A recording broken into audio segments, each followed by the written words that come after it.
विकारों को सहन करने की बात, इससे बढ़कर कोई तपस्या नहीं है। खोजने की जरूरत नहीं तपस्या, इसको सह जाओ। यही सबसे बड़ा तप है, सह जाना। बाहर तो त्वगेंद्री आग सह रही, आग आसपास लगा ली, उसका ताप त्वगेंद्री सह रही, दिखाई देता है, हाँ तो तप कर रहा है, शयन कर रहा है। लेकिन वो एक त्वगेंद्री के दाह को सह जाना कोई खास बात नहीं है। इंद्रियों के भी ऊपर जो विराजमान ये मन है, मन के ऊपर विराजमान बुद्धि है, इनमें जब कामाग्नि का आवेश हो, क्रोधाग्नि का आवेश हो, इनके ताप को सह जाए, वही तपस्वी है, वही तपस्वी है। अगर ये सहना नहीं आया तो तपस्या नहीं। और ये कोई अहंकार से सह नहीं सकता। भगवान कह रहे हैं वो तपस्या मैं हूं। इसलिए भगवान की शरण में होकर उनको पुकारते हैं तो वो कृपा करके तप रूप से हृदय में आ जाते हैं। और ये सहनशीलता भगवत प्रदत्त होती है, फिर उसे कोई गिरा नहीं सकता। उसको ज्यादा विचार नहीं करना पड़ा काम त्यागने के लिए, क्रोध को सहने के लिए उसे कोई सूत्र नहीं पढ़ने पड़े, क्योंकि भगवान का शरणागत है, सह गया। ये बड़ी बात है।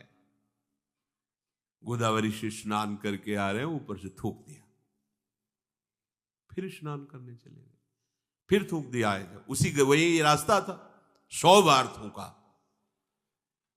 देखो महात्मा की महिमा, एक 100 बार थूका, 100 बार स्नान करके, कुछ नहीं बोले, देखा भी नहीं।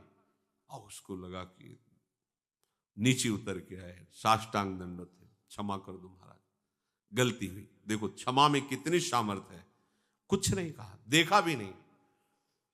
उनका भैया तुमसे गलती क्या हुई? आपके ऊपर थूका। नहीं, ये तो कृपा की। हम बहुत त्रिकाल स्नान करते, पर आपकी कृपा से कुछ ही समय में 100 बार हमें अवगाहन करने का अवसर मिला। ये तो आपकी कृपा हुई। ये देखो, ये है तपस्या। जरा भी क्रोध नहीं आने दिया, जरा भी हृदय मलिन नहीं हुआ। इसी से भगवान प्रसन्न होते हैं। जो जितना सहनशील है उतना ही वो महान महात्मा होता है। महात्मा भगवत प्रिय होता है, भगवान का लाडला बनता है। देखो हमने सब मनुष्य शरीर मिला, हरि स्वरूप आचार्यों की शरणागति मिली, भगवत मार्ग मिला, हमको चूकना नहीं है। ये तपस्या अहंकार में क्षमता नहीं है कि सह जाए। ये तप केवल भगवत प्रदत्त होता है। जो प्रभु का शरणागत है, प्रभु के आश्रित है, उसमें सामर्थ्य आती है। सोचो, एकांत जंगल है, पर्णकुटी के अंदर जवान स्त्री जो वैश्या है वो गई ही है भ्रष्ट करने के लिए, लेकिन हरिदास जी के मुख से निरंतर हरिनाम चल रहा है। 3 दिन तक वो अपना प्रभाव दिखाना चाहा, कोई प्रभाव नहीं पड़ा। ये देखो, ये है तप, ये है भगवान की सामर्थ्य। किंचन मात्र भी उनके हृदय में कहीं ऐसा आकर्षण नहीं हुआ, ये 9 युवती है, ये ऐसा। जो भगवद आश्रित है तो भगवान उसका तप बन जा। बड़े से बड़े कष्ट में उसको कोई विचलित नहीं कर सकता जो भगवद आश्रित है। ये तप, ये सहनशीलता भगवान प्रदान, ये स्वयं भगवान बन करके आते हैं। तप भगवान कहते हैं मेरा स्वरूप है। अगर ये सामर्थ्य आप में आ रही तो अहम को आगे मत रखना। अगर थोड़ा भी आप काम पर विजय प्राप्त कर रहे हैं, क्रोध पर विजय प्राप्त कर रहे हैं, तो श्री भगवान के बल से, प्रभु के बल से, थोड़ा संयम से आप ठीक चलने लगे, अहम को आगे मत करना। अहम को आगे आप किए, इसका लक्षण दूसरे में आपको दिखाई देने लगे। मैं ठीक चल रहा हूं, ये देखो गलत चल रहा है। जहां ऐसा दिखने लगे तो समझ लेना कि अब मेरी गिरने की स्थिति आ रही है। भयभीत हो जाओ, डर जाओ। अहम को आगे करोगे, गिर जाओगे। वास्तविक सहनशीलता, द्वंद्वों को सहने के सामर्थ्य श्री भगवान के प्रसाद से मिलती है, उनकी कृपा से मिलती है।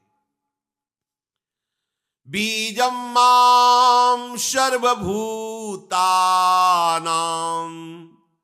विद्धि पार्थ सनातनम बुद्धिर्बुद्धिमतामस्मि तेजस्तेजस्विनामहम। हे प्रथानंदन, संपूर्ण प्राणियों का अनादि बीज मैं हूं। बुद्धिमताम बुद्धि, समस्त बुद्धिमानों की बुद्धि मैं हूं। तेजस्विनाम तेजः, समस्त तेजस्वियों का तेज मैं हूं। भगवान कह रहे मैं अविनाशी बीज हूं, अर्थात सब मेरे से ही प्रकट हुए हैं। सबका कारण मैं हूं। सब मेरे से प्रकट हुए हैं, मेरे में रहते हैं और मेरे में ही समा जाते हैं। मेरे बिना किसी का कोई अस्तित्व नहीं। कितनी बढ़िया बात है अगर ये समझ में आ जाए। ना हमारा, ना आपका, न सूर्य का, न चंद्र का, न पृथ्वी का, किसी का कोई अस्तित्व नहीं। सबका अस्तित्व मेरे प्रभु है। जितने बीज हैं उन्हीं से सब कुछ प्रकट हो। मतलब वृक्ष का बीज तो वृक्ष प्रकट होता है, मनुष्य का तो मनुष्य प्रकट होता है। सबका मूल कारण बीज ही होता है। भगवान कह रहे हैं सब बीजों का बीज अविनाशी बीज मैं हूं। तो हम सबके पिता प्रभु हैं, सबके जनक प्रभु हैं। हम सब एक ही प्रभु के बच्चे हैं। ना कोई छोटा है, ना कोई बड़ा है, ना कोई अच्छा है, ना कोई बुरा है, ना कोई उत्तम है, ना कोई अधम है। सब एक ही तत्व के बने हुए हैं। जहां ये बात समझ में आ जाती है, राग द्वेष खत्म हो जाता है। सनातन बीज प्रभु हैं, आदि अंत से रहित हैं, अनादि हैं, अनंत हैं, अविनाशी हैं, विकार रहित हैं। जगत का प्रकट होना, जगत का प्रकाशक होना, जगत का उत्पादन करना, जगत को धारण करना, जगत को लय करना, ये सब प्रभु हैं। प्रभु कह रहे बुद्धिर बुद्धिमतामस्मि, बुद्धिमानों में बुद्धि मैं हूं। बुद्धि के कारण प्रभु हैं। अगर बुद्धि में प्रभु ना हो तो उसे बुद्धि कहते नहीं, उसे कुबुद्धि कहते हैं। देखो ना, अपना नाश स्वयं अपने आप कर रहे हैं हम लोग, अपना पतन कर रहे हैं, अपने को दुख में फंसा रहे हैं और बनते बहुत बुद्धिमान हैं, बहुत बुद्धिमान बनते हैं। ये बुद्धिमान नहीं है। यहां जो भगवान कह रहे हैं बुद्धिमानों में मैं बुद्धि हूं। बुद्धिमान कौन? जो अपने को इस जगत प्रपंच से बचाकर सच्चिदानंद तत्व में जो हमारा स्वरूप है स्थित हो जाए, वही बुद्धिमान है। जो असत संसार का त्याग करके सत स्वरूप प्रभु की प्रेम लीला में डूब जाए, उसी को बुद्धिमान कहते हैं। बुद्धिमान मणि लेता है, कांच नहीं।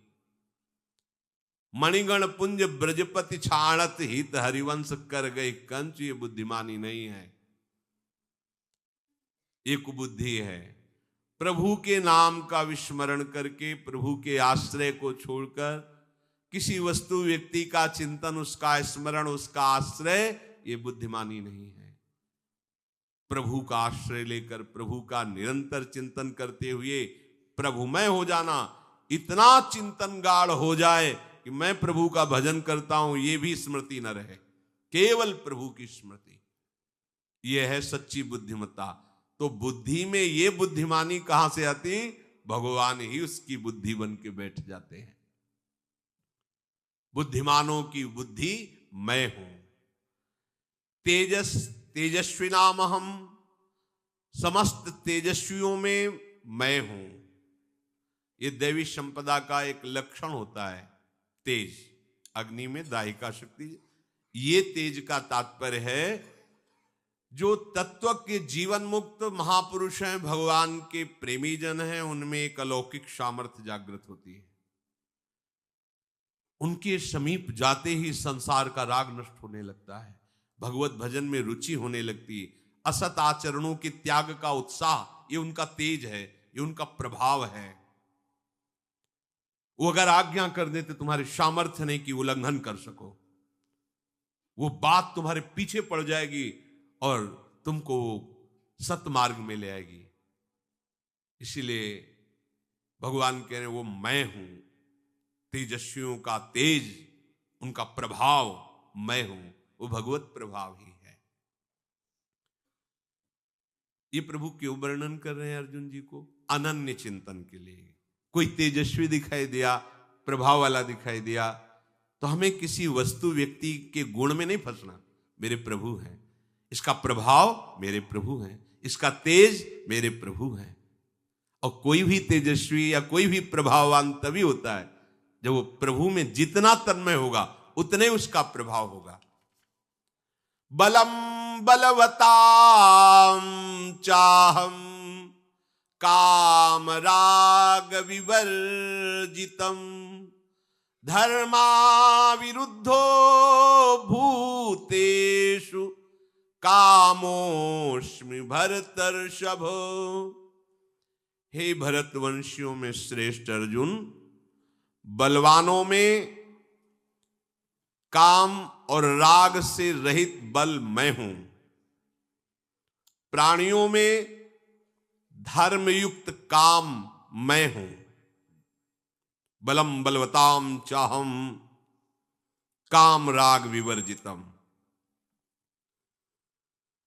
ये बात समझनी है।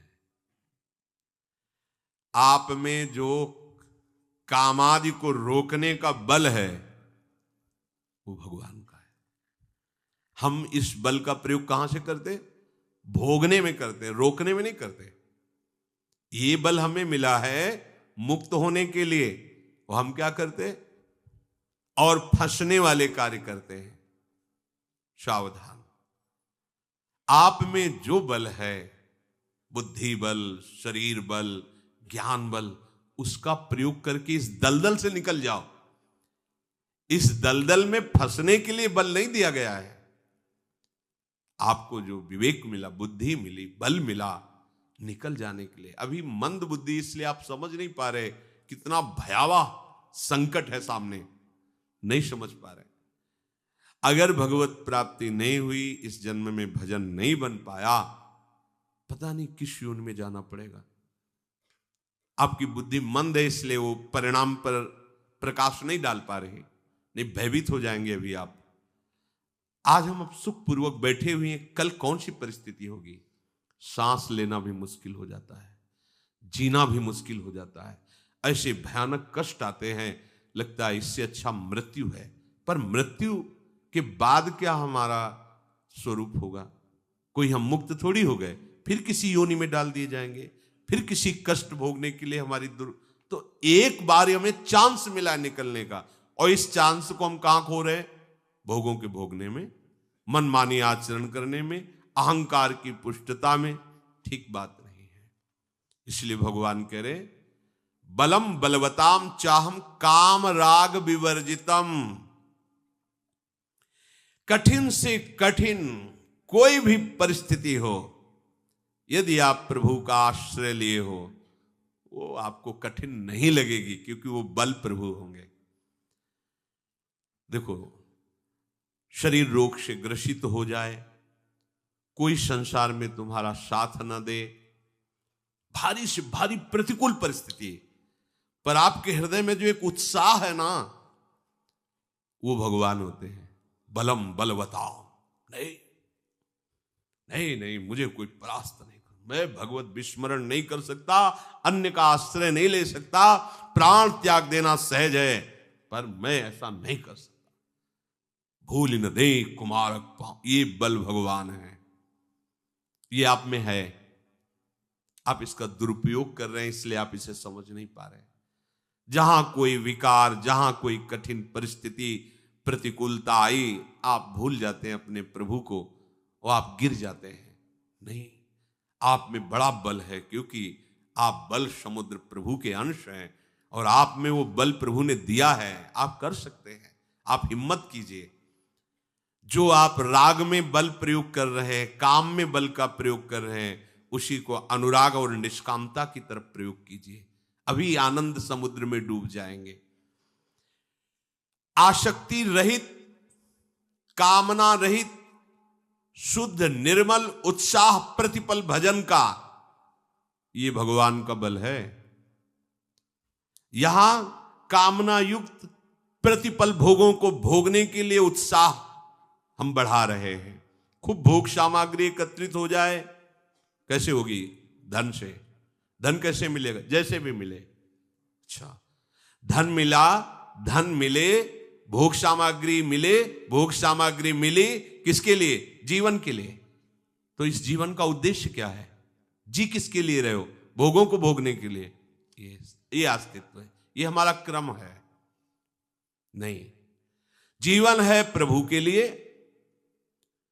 ये सब जीने के साधन है, वो प्रारब्ध में पहले ही निश्चित है। अन मांगे आगे आवेगो, जीव पल लागे पल को, श्री स्वामी हरदास जी कह रहे हैं।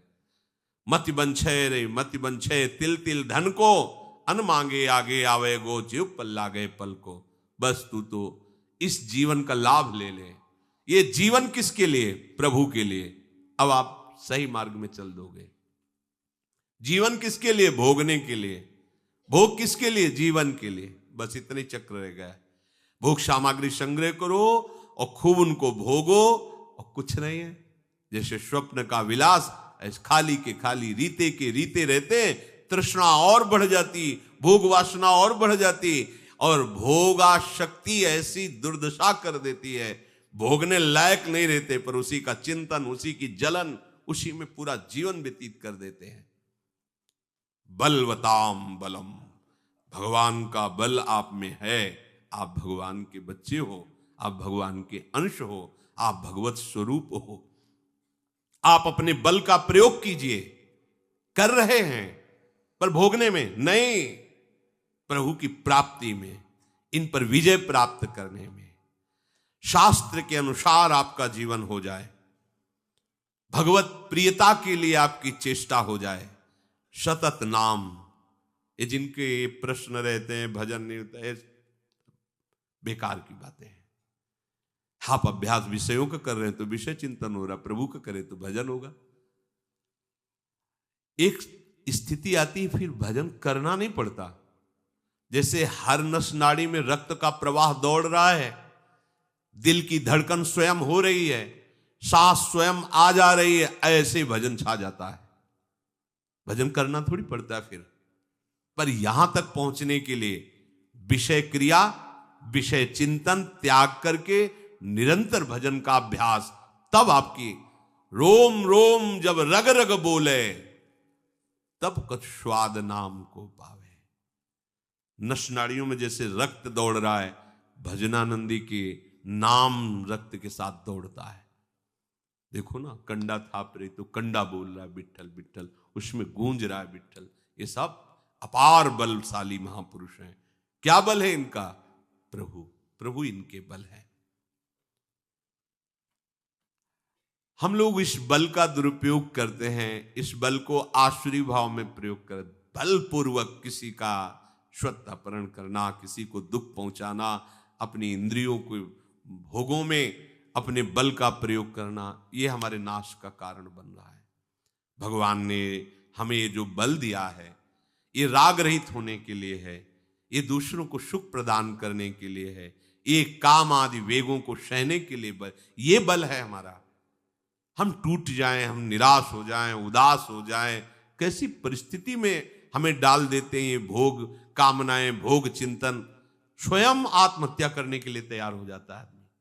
इतना अमूल्य जीवन ऐसे ऐसे नष्ट करने के लिए, इतना जिस मन का दुलार करता रहा, वही मन उसको ऐसी परिस्थिति में पहुंचा देता है कि जीवन भार लगने लगता है। सावधान हो जाओ। धर्माविरुद्धो भूतेषु कामोस्मि भरतर्षभ। मनुष्यों में धर्म से अविरुद्ध अर्थात धर्मयुक्त काम मैं हूं।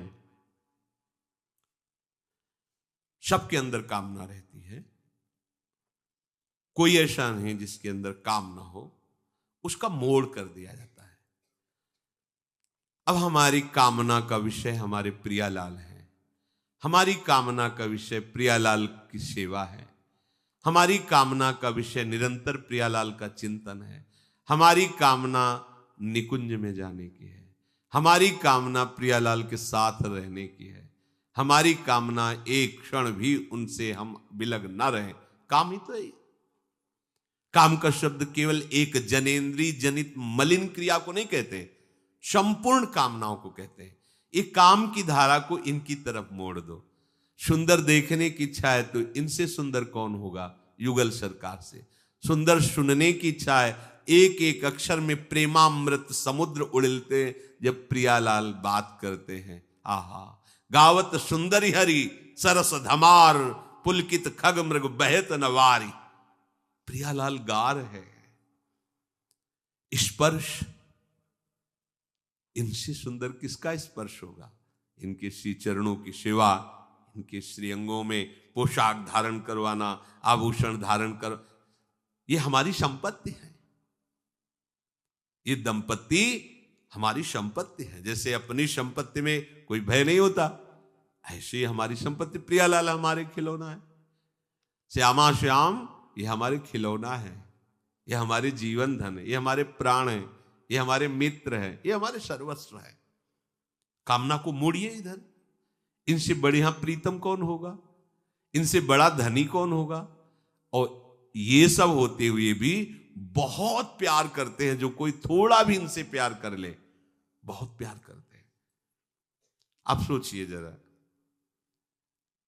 अर्जुन जी भी भगवान के अंश ही है ना। किसी पार्षद को अपने सारथी को कह देते कि रथा की, जो समस्त दिव्य शक्तियों से संपन्न भगवान के सारथी, लेकिन भगवान स्वयं सारथी बन गए। किसी एक पार्षद को भेज देते, जाओ सेन नाई का सब काम बना दो, एक क्षण में बना दे। राजा को वैसे ही सब। आप गए राजा के चरण चाप रहे, तेल मालिश कर रहे, पार्षद को नहीं भेजा। माधवदास बाबू आप मल भरी लंगोटी धो रहे हैं, त्रिलोचन जी के आप नौकर बनकर। ऐसा स्वामी कौन होगा प्यार करने वाला? इतना बड़ा महान ईश्वर होते हुए अपने दास के लिए इतना गिर जाना, कैसे इनकी कोई कृपा का वर्णन करे? सोचो, इतना नीचे उतर कर सेवा करना, इतना नहीं। और इतने बड़े बड़े सामर्थ्यशाली, अगर एक पार्षद अपने स्वरूप में आ जाए तो त्रिभुवन में कोई उनके सामने खड़ा होने वाला नहीं, क्योंकि भगवान के दिव्य अस्त्रों से संपन्न भगवान के दिव्य पार्षद। यमदूतों के सामने कोई ठहर सके किसी की सामर्थ्य है? पर नारायण अपने बच्चे के लिए आवाज निकली ऐसी, भगवान के पार्षद आ थर थर कांप रहे थे यमदूत, केवल दर्शन मात्र से। ऐसे थोड़ी, ऐसे स्वामी इन पार्षद, ये सब शक्तियां ही तो है, मायादि अनंत शक्तियां। आप प्रभु स्वयं सेवकाई कर रहे, अपने भक्ति की सेवकाई कर रहे हैं। इससे बड़ी प्रसंग आता है ब्रज लीला के अंतर्गत। श्री रूप जी के पास सनातन जी गए, उनके मन में आया अगर आज खीर बना के पवाते, क्योंकि भिक्षावृत्ति से रहते हैं, तो श्री जी स्वयं गई। वर्णन आता, कितनी कृपालु स्वामिनी। किसी सखी को भेज देती, प्रभु को बोल देती, वो क्षीर समुद्र से दूध ला करके खीर बना के दे देते उनके लिए। कोई स्वयं स्वामी जी अति उदार विवि सुंदर सुरत सूर सुकुमार। अब और हम किसको अपना प्यारा माने, किसको प्रीतम माने? ये कामना रोकनी नहीं है, मोड़नी है, मोड़नी है।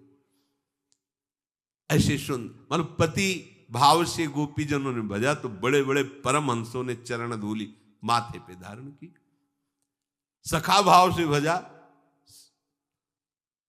मेरा पुत्र, इस भाव से भजा।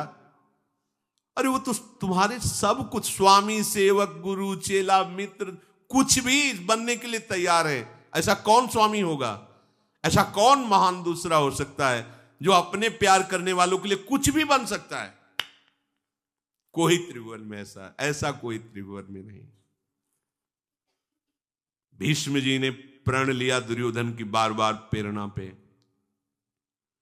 दुर्योधन कहते 10,000 महारथियों को मारते हैं, लेकिन मुझे पता है तुम पांडवों से प्रेम करते हो, हमारे सेनापतियों पर विजय मनाते पांडवों की हो। बार बार उन्होंने 5 बाण निकाले और कहा, अगर मैं कल सुरक्षित रहा तो कल पांडवों का वध निश्चित है। भीष्म प्रतिज्ञा। सूचना फैल गई दोनों शिविरों में, कौरव पक्ष के उत्साहित हो गए। भीष्म प्रतिज्ञा मतलब अटल। द्रौपदी जी ने जब ये बात सुनी तो उनका हृदय कांप गया। प्रभु ने जब ये बात सुनी तो वो भी एक बार सोच में पड़ गए। पांडवों के पास गए, शिविर में सब सो रहे थे। अरे उठो, भीष्म जी ने प्रतिज्ञा की तुम्हारे मारने के लिए। बोले पता है। बोले पता है, फिर तुम सो रहे हो? तो बोले इसलिए सो रहे कि आप जग रहे हो। आप जग रहे हो ना, इसलिए। हमें क्या चलता है, आपको पता है ना? बोले हमें बड़ी चिंता हो रही। बोले इसीलिए हम निश्चिंत है, आपको जो मनमानी करो, हमें कोई परवाह नहीं। यह शरणागति। आपको पता है? बोले हाँ हमें पता है, तभी हम सो रहे हैं चैन से। ब्यास भरोसे कुंवर के। हाँ प्रभु। द्रौपदी जी, प्रभु आपके होते हुए चलो चलो अभी चलते हैं, अपनी दासी के कपड़े लाओ। प्रभु दासी की पोशाक पहनते, पादुका अपने पीतांबर में लपेटते द्रौपदी जी की, क्योंकि भीष्म जी महापुरुष हैं। संध्या का समय, तो नंगे पैर उनके दर्शन करने के लिए जा रहे हैं। जितने भी रक्षक हैं वो समझ रहे हैं कि दुर्योधन अभी प्रण करवा के गया है, तो खुशी में उनकी पत्नी दासी के साथ प्रणाम करने आई। बिना किसी प्रश्न उत्तर के सब अंदर गई। भीष्म जी भगवान के चिंतन में थे कि प्रभु आप देख लेना, प्रण तो हो गया है, नाथ आप देख लेना। प्रणाम करते हुए नौवधू को देखा, उनको भी यही भावना आया कि दुर्योधन की पत्नी आई होगी, क्योंकि हमने पांडवों के वध का संकल्प किया। असौभाग्यवती भव। द्रौपदी जी ने घूंघट हटाया और कहा, अभी थोड़ी देर पहले सब शिविरों में सूचना पहुंच गई पक्ष और विपक्ष के कि पितामह ने संकल्प लिया है कल 5 पांडवों के वध का, तो आप कैसे हमें सौभाग्यवती कर सकते हैं? वो कहाँ है? वो ये आगे की बात, जो मुझे इतने छल से संकट में डाल दे कि मेरे अंदर सौभाग्यवती कहने का प्रेरणा कर रहा है, और सामने तो वो है कहां? द्रौपदी जी कुछ नहीं बोली, उठ गए तो दासी की जहां तक मर्यादा होती है वहीं दरवाजे पर भीष्म जी ऐसे पकड़ा, ऊपरी वस्त्र ऐसे दासी पादुकाएं द्रौपदी की गिर गई। ओहो, जगत के ईश्वर होते हुए अपने भक्ति की रक्षा के लिए ऐसा। अरे जिनकी पादुका रखने की चौकी को ब्रह्मा शंकर आदि नमन करते हैं, वो अपने भक्ति की पादुका से। द्रौपदी से कहा, बेटी भीष्म क्या महाकाल की भी ताकत नहीं है जिसके रक्षक ये है? पर कहा ऐसे नहीं, अगर आप हमको, तो फिर हम भी आपको कहते हैं कि गंगा का पुत्र नहीं कहूंगा अगर कल आपसे अस्त्र न ग्रहण करवा दूं युद्ध में। उनका ये तो हम झूठे हो जाएंगे, अपने भक्ति के लिए हम झूठे हो जाएंगे। फिर कहा, प्रभु हमारी दृष्टि में शिखंडी आज भी अंबा है, उसको सामने खड़ा कर देना, मैं अस्त्र नहीं चलाऊंगा। अर्जुन को आदेश कर देना, वो मुझे बाणों से बीन दे, मेरा संकल्प भी बच जाएगा और पांडवों की भी रक्षा हो जाएगी। क्योंकि मैं सुरक्षित नहीं रहूंगा तो मेरा संकल्प जो है बच जाएगा, नहीं तो अगर मैं सुरक्षित रहा तो प्रभु ने कहा हम सुरक्षित रहने ही नहीं देंगे। 6 महीने बाणों की शैया पर पड़े पड़े भगवत स्मरण में मगन हुए। ऐसे कृपालु भगवान अपने भक्त के लिए। ऐसा कौन है जिसका हम आश्रय लें, जिससे हम प्यार करें, जिसको हम अपना कहें?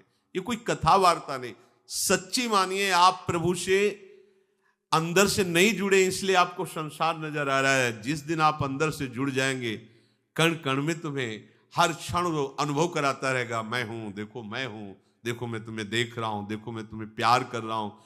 सबके हाथों में श्री कृष्ण का ही प्यार नजर आएगा, सबकी आंखों में श्री कृष्ण ही नजर आएंगे, वायु के स्पर्श में श्री कृष्ण का स्पर्श नजर आए। आप केवल अपने चित्त को पलटिए, कामना को पलटिए, प्रभु की तरफ कीजिए। धर्माविरुद्धो भूतेषु कामोस्मि भरतर्षभ। हे भरतवंशियों में श्रेष्ठ अर्जुन, मनुष्यों में धर्म से अविरुद्ध अर्थात धर्म से युक्त कामना, ये मेरा स्वरूप है, धर्म से युक्त।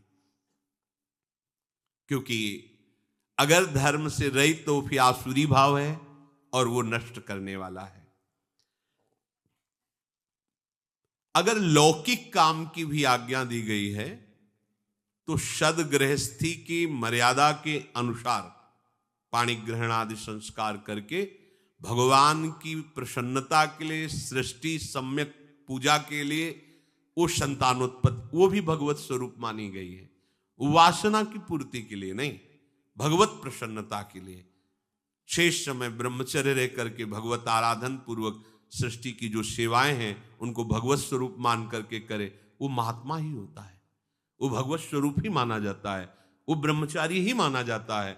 वो राग रहित हो जाएगा, उसे काम फंसा नहीं पाएगा जो धर्म से चलेगा।